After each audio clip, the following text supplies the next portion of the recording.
Bismillahirrahmanirrahim. Assalamualaikum warahmatullahi wabarakatuh. Alhamdulillahirabbil alamin. Wassalatu wassalamu ala asyrafil anbiya'i wal mursalin wa ala alihi wa sahbihi ajma'in, amma ba'd. Qala Allah Ta'ala fi kitabihil karim, a'udzu billahi minasyaitonir rajim. Bismillahirrahmanirrahim. Wa idh ta'adzana rabbukum la in syakartum la azidannakum wa la in kafartum inna azabi lasyadid. Sadaqallahul azim. Puji syukur kita panjatkan kepada Allah yang telah menurunkan Al-Quran, telah menciptakan kita, dan telah menjadikan bumi ini untuk tempat tinggal kita. Salawat serta salam semoga Allah limpahkan kepada junjungan Nabi besar kita Nabi Muhammad sallallahu alaihi wasallam wa ala alihi, yang telah mengajar kita melalui para sahabatnya, para tabi'in, para tabi'id, para guru-guru kita, sampailah ajaran itu kepada kedua orang tua kita, lalu kita menjadi muslim. Para hadirin yang berbahagia, pada episode yang lalu saya membicarakan tentang harta dapat membebaskan dari siksa api neraka. Namun pada kesempatan yang baik ini, kebalikan dari tema yang lalu. Harta tidak dapat mendekatkan diri kepada Allah Subhanahu wa Ta'ala. Harta yang manakah itu? Hadirin yang berbahagia, harta dalam pandangan Islam adalah mulia. Oleh karena itu mencari harta dengan cara yang halal termasuk ibadah. Nabi Sulaiman alaihissalam, Nabi, Rasul, Raja, kaya. Oleh karenanya Islam tidak melarang orang menjadi kaya. Qarun di zaman Nabi Musa juga orang yang sangat kaya. Kekayaan Qarun disebut kanuz karena banyaknya emas, banyak peraknya, berliannya, dan lain-lain. Dan dia termasuk orang yang dekat dengan Nabi Musa. Bahkan ada penjelasan dia termasuk pamannya. Ketika Nabi Musa menyeberang,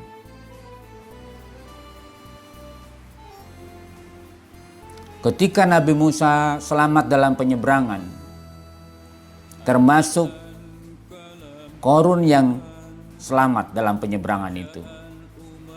Tetapi ketika dia selamat, dia memisahkan diri karena dia kaya raya. Bahkan dia menindas kaum miskin. Tidak disebut berapa dia punya kekayaan, hanya disebut anak kunci gudang-gudangnya perlu sekumpulan orang yang membawanya.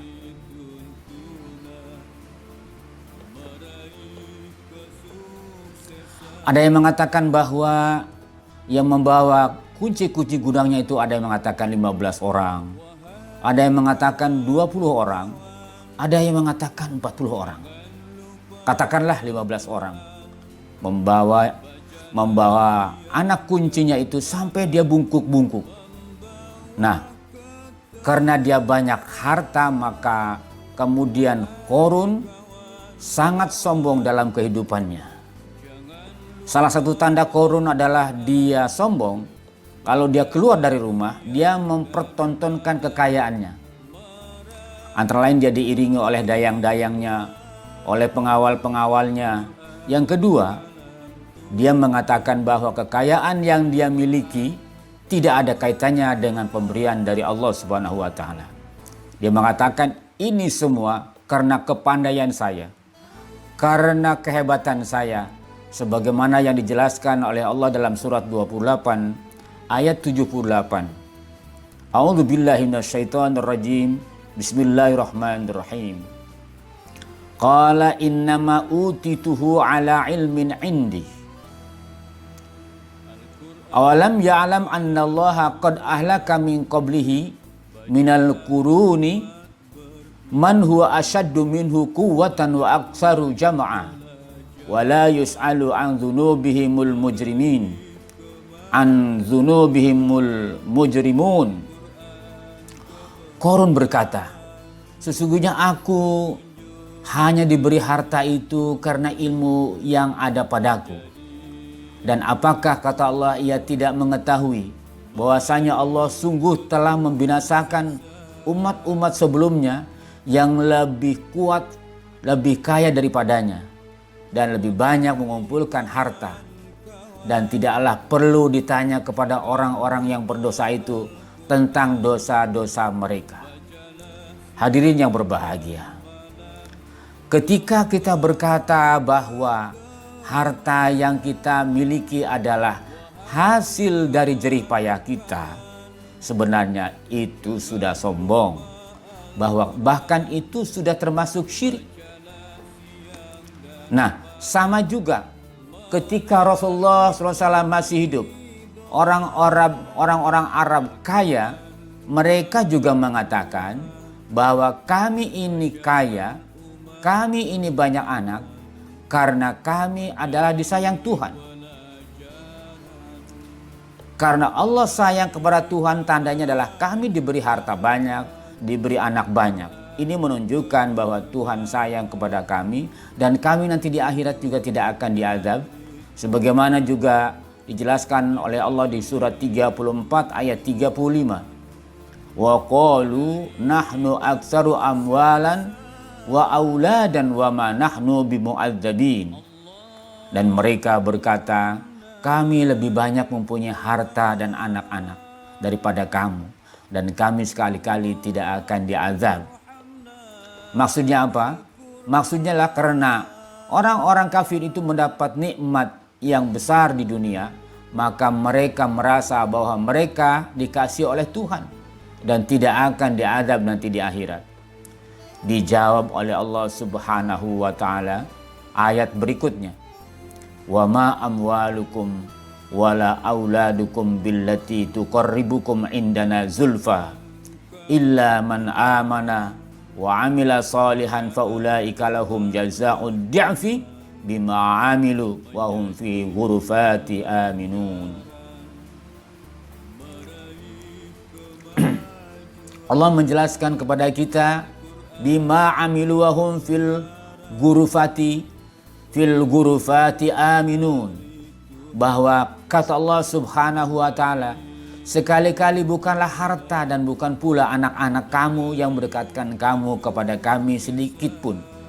Bukan harta, bukan anak, tetapi orang-orang yang beriman dan mengerjakan amal soleh, mereka itulah yang memperoleh balasan yang berlipat ganda disebabkan apa yang telah mereka kerjakan, dan mereka aman sentosa di tempat-tempat yang tinggi, yaitu dalam surga.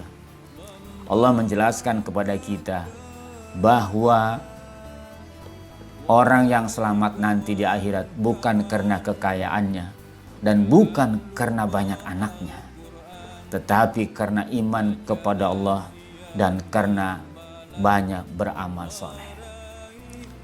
Hadirin yang berbahagia, oleh karena itu Allah menjelaskan lebih lanjut di surat 9, surat At-Taubah ayat 54 dan 55. Wa ma mana'ahum an tuqbala minhum nafaqatuhum illa annahum kafaru billahi wa birasulihi wa la ya'tuna as-salata illa wa hum kusala wa la yunfikuna illa wa hum karihun.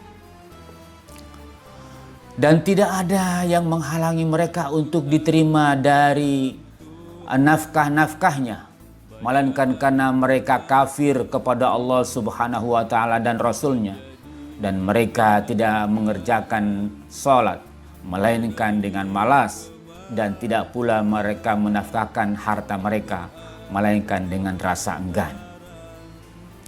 Fala tu'jibka amwaluhum wala auladuhum innama yuridullahu liyu'adzibahum biha fil hayatid dunya wa tazahaqu anfusuhum wa hum kafirun. Allah Subhanahu wa taala menjelaskan kepada kita bahwa harta dan anak-anak yang mereka miliki, bisa jadi itu adalah azab di dunia ini. Azab mereka mendapatkan harta, mereka mendapatkan anak, bukan rahmat, tetapi itu adalah sebenarnya adalah azab daripada Allah Subhanahu wa taala untuk menyiksa mereka di muka bumi ini. Berapa banyak orang punya harta, tapi harta yang dia miliki bukan membawa dekat kepada Allah Subhanahu wa taala, melainkan semakin jauh kepada Allah Subhanahu wa taala. Demikian juga anak. Anak bukannya membawa kebahagiaan, tapi anak membawa malapetaka dalam kehidupan di dunia ini. Oleh karena itu, ketika kita punya harta dan ketika kita punya anak, pada dasarnya adalah itu pemberian dari Allah Subhanahu wa taala. Maka Allah membimbing kepada kita di surat 18 ayat 39. Ya, saya ulangi surat 18 surat Al-Kahfi ayat 39. Kita dibimbing oleh Allah Subhanahu wa taala. Kalau kita ingin selamat, kita berkatalah, kalau kita punya harta banyak, punya anak banyak, Masya Allah, la quwata illa billah. Oleh karena itu, di dalam sebuah hadis, Allah menjelaskan lewat Rasulnya bahwa apabila manusia mengatakan Masya Allah, la quwata illa billah, maka dia tidak akan disentuh oleh malapetaka kecuali oleh kematian. Tidak ada kan berhadapan dengan malapetaka kecuali dengan kematian.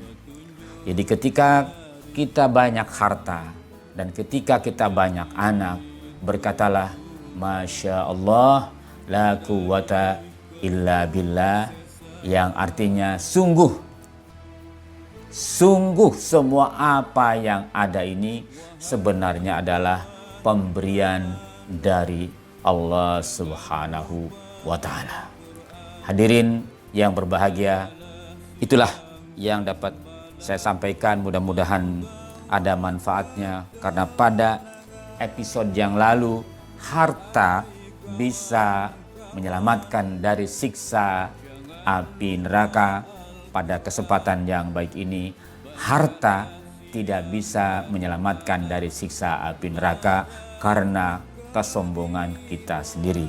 Oleh karena itu, sekali lagi, kalau kita ingin selamat karena kita kaya, karena kita banyak kenikmatan diberikan keturunan, berkatalah Masya Allah, la quwata illa billah, Masya Allah, la quwata illa billah. Demikianlah sekali lagi yang bisa saya sampaikan, mudah-mudahan ada manfaatnya. Subhanakallahumma rabbana wa bihamdika, asyhadu an la ilaha illa anta, astaghfiruka wa atubu ilaik. Assalamualaikum warahmatullahi wabarakatuh.